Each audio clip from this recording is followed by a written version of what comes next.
So then, US President Donald Trump says talks on a possible deal with Iran have been constructive, but warned his representatives not to rush final negotiations. American officials have suggested a deal with Tehran is close. Trump says the US naval blockade of Iranian ports will remain in place until any agreement is formally signed.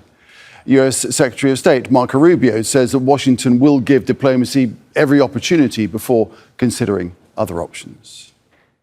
We have what I think is a pretty solid thing on the table in terms of their ability to open up the straits, get the straits open, enter into a very real, significant, time-limited negotiation on the nuclear matters. And hopefully we can pull it off. It has a lot of support in the Gulf. The president's not going to make a bad agreement. So let's see what happens. We're going to give diplomacy every chance to succeed before we explore the alternatives. Well, Iranian media say talks remain difficult, accusing the United States of obstructing parts of the proposed agreement. And that's after Trump insisted any future deal with Tehran would be tougher than the Obama-era nuclear agreement. Paddy Culhane has more now from Washington, D.C. He's basically saying any deal he makes is not going to be anything like what President Barack Obama made, but it's not clear exactly where the difference is going to be. He's often talked about how the U.S. gave pallets full of cash in plane loads to Iran, indicating it's U.S. taxpayer money. It wasn't.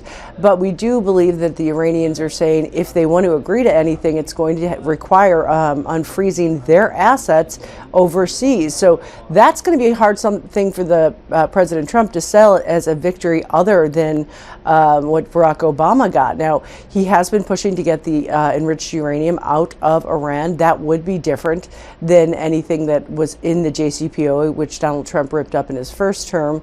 And they've also been pushing to extend the years that that program would face limitations.